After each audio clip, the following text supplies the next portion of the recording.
আসসালামু আলাইকুম সুপ্রিয় শিক্ষার্থীবৃন্দ, কেমন আছো সবাই? আশা করি সবাই ভালো আছো। আমি মোহাম্মদ দিন ইসলাম।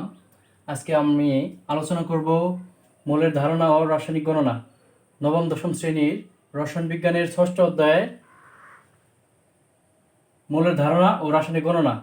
এই অধ্যায়ের আমরা দ্রবণ তৈরি কীভাবে করতে হয় সেইটা আমরা শিখব আজকে। যেমন আমাদের এখানে একটা প্রশ্ন আছে, 250 মিলি সোডিয়াম কার্বনেটের ডেসিমোলার দ্রবণ তৈরি কিভাবে করব।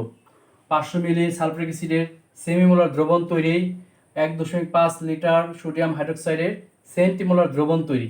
এরকমভাবে আমাদের এখানে যেমন ডেসিমোলার, সেমিমোলার, সেন্টিমোলার দেওয়া আছে, এখানে আমাদের point 0.2 molar, 0.1 molar, 0.05 molar, 0.0005 molar এরকম মোলার দ্রবণ তৈরি করতে বলবে। তাহলে আমরা এটা কিভাবে দ্রবণ তৈরি করতে হয় সেটা আজ আমরা শিখব। যেমন 1 নম্বরটা করার জন্য আমাদের যে দ্রবটা থাকবে সেটার আণবিক ভর বের করতে হবে। যেমন সোডিয়াম কার্বনেটের আণবিক ভর বড় হাতের এম দ্বারা প্রকাশ করে।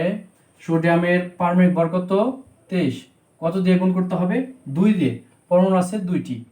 যোগ কার্বনের পারমাণবিক ভর হলো 12, এটাকে গুণ করতে হবে না কারণ কার্বনের পরমাণু আছে একটি। যোগ অক্সিজেনের পারমাণবিক ভর 16, গুণ করতে হবে 3 দিয়ে।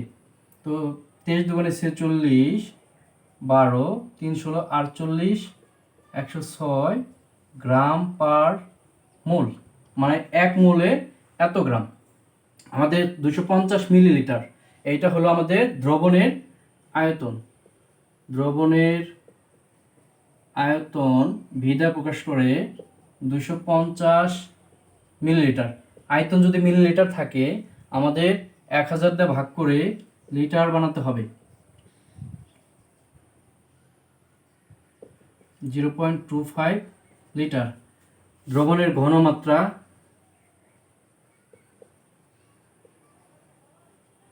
এইচ দিয়ে প্রকাশ করে। যদি ডেসিমোলার বলে তাহলে আমাদের ঘনমাত্রা মনে রাখতে হবে 0.1 মোলার।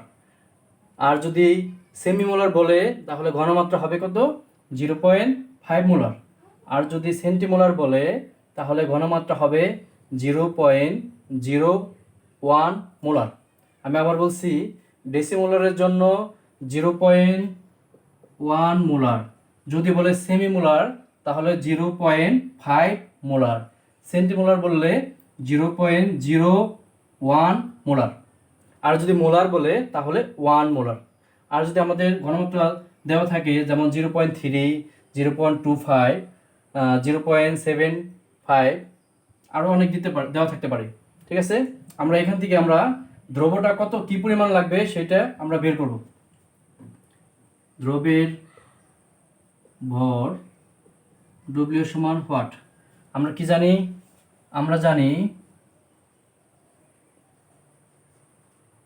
ডব্লিউ সমান, আমরা জানি এস সমান ডব্লিউ বাই এম ভি। তাহলে আমরা এখানে মনে মনে 1 আছে, 1-এর সাথে ডব্লিউ গুণ করে ডব্লিউ সমান এস এম ভি। এসের মান হলো আমাদের 0.1, এম এর মান হলো আমাদের 106, বির মান হলো 0.25। তাহলে এই তিনটা অংশ যদি আমরা গুণ করি তাহলে হবে 0.1 ইন্টু 106 ইন্টু 0.25 আসছে আমাদের 2.65। তাহলে আমাদের এটা দ্রবণ তৈরি করার জন্য আয়তনিক ফ্লাক্সে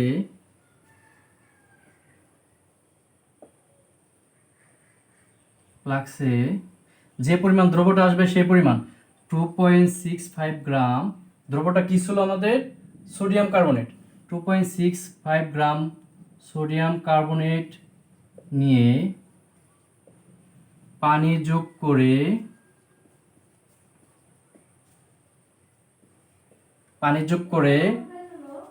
250 মিলি, আমাদের আয়তন যেটা দেওয়া থাকবে সেটা 250 মিলি দ্রবণ তৈরি করি তাহলে ঘনমাত্রা হবে কত? ডেসিমোলার। ঘনমাত্রা হবে 0.1 মোলার, অর্থাৎ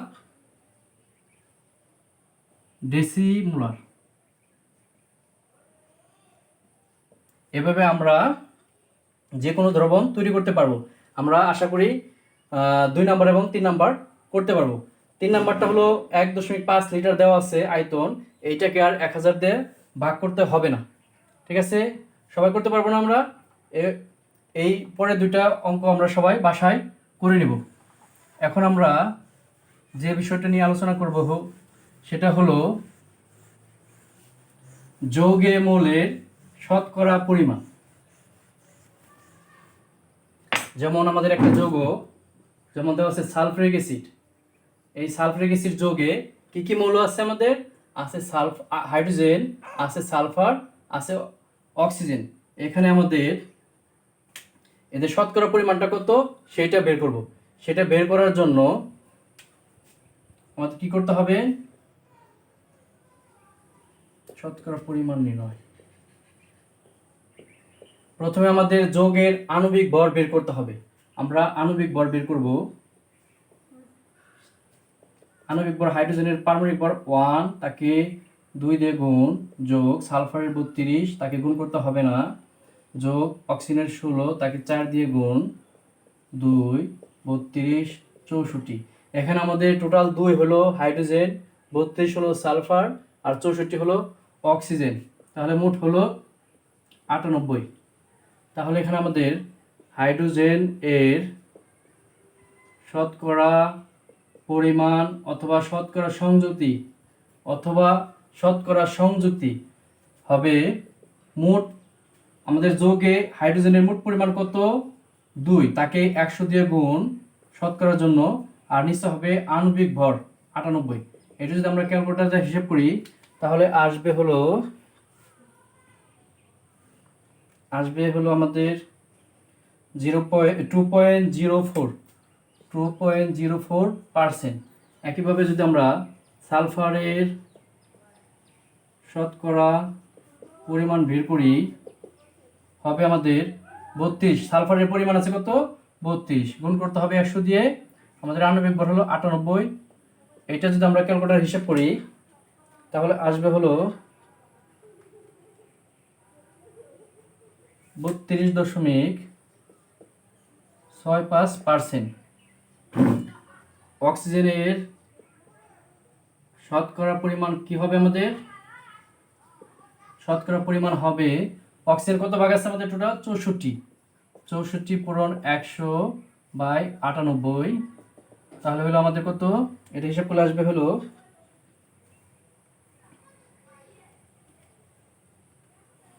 65.31%। তাহলে এভাবে আমরা যৌগে মোলের শতকরা পরিমাণ বা শতকরা সংযুক্তি বের করতে পারবো। আমাদের যদি একটা ভিন্ন টাইপের যৌগ থাকে, যেমন জটিল একটা যৌগ যেমন অ্যালুমিনিয়াম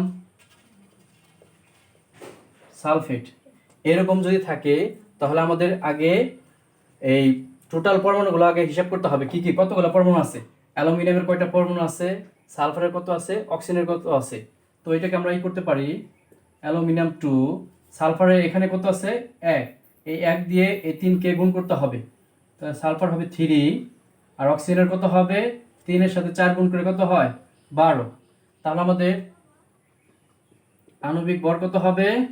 অ্যালুমিনিয়ামের পারমাণবিক ভর হলো 27, কত দিয়ে গুণ করতে হবে? 2 দিয়ে, যোগ সালফারের কত?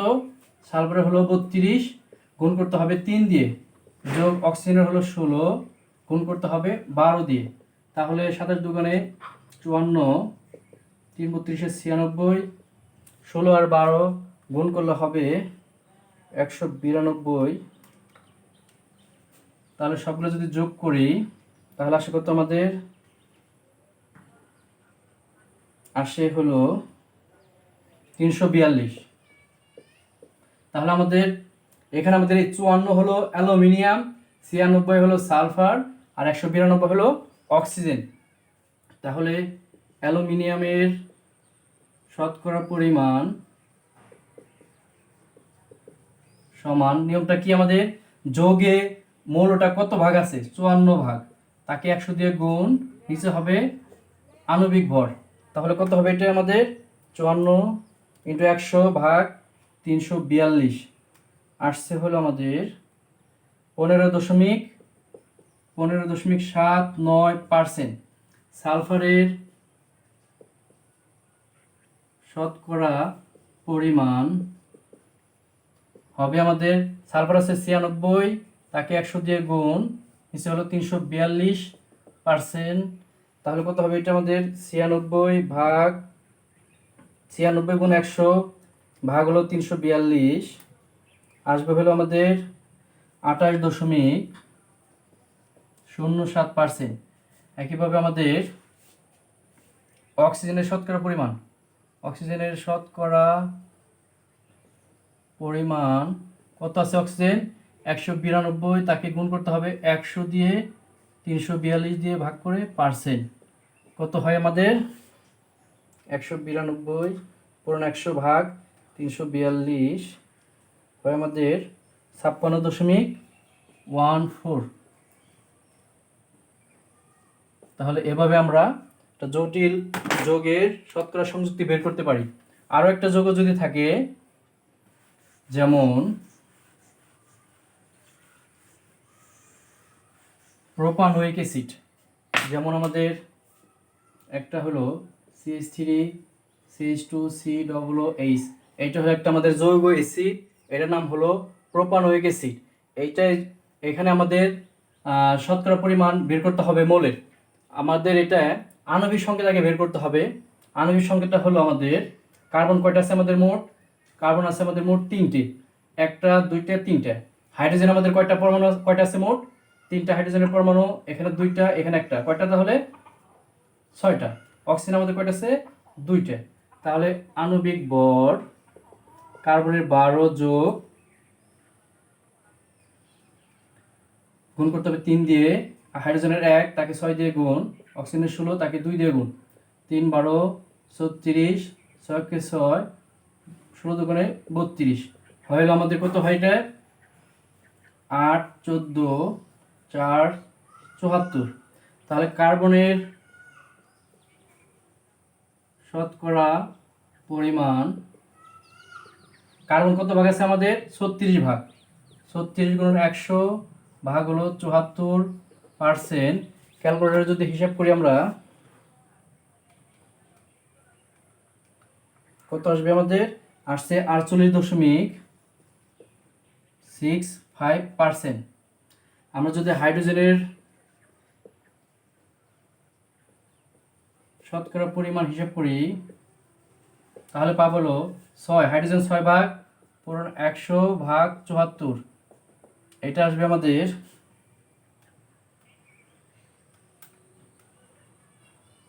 8.11%। অক্সিজেনের শতকরা পরিমাণ আসবে হলো আমাদের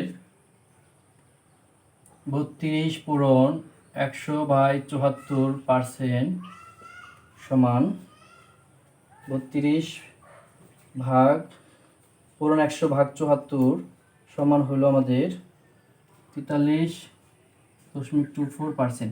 এভাবে আমরা যৌগে মূলের শতকরা পরিমাণ হিসাব করতে পারবো। যদি ভিন্ন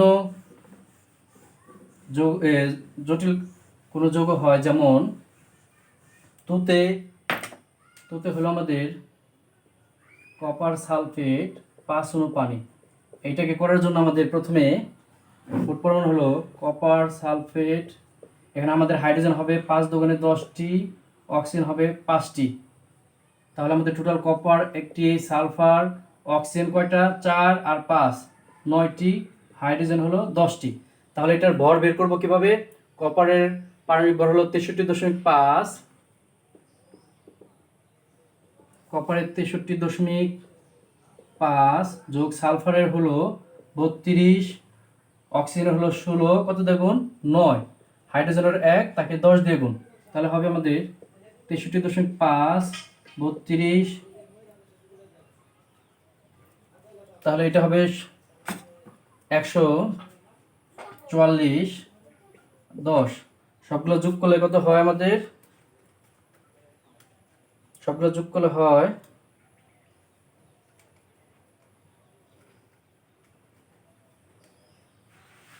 249.5। এখন 249.5 এর মধ্যে কপার আছে 63.5, সালফার আছে 32, অক্সিজেন আছে আমাদের 144, হাইড্রোজেন আছে 10। এভাবে আমরা পূর্বের নিয়মে এইটারও আমরা শতকরা সংযুতি বের করতে পারবো। যদি কোনো একটা প্রশ্ন যদি এরকম দেওয়া থাকে, যেমন কার্বন, হাইড্রোজেন ও অক্সিজেন দ্বারা গঠিত যৌগের 15 গ্রাম বিশ্লেষণ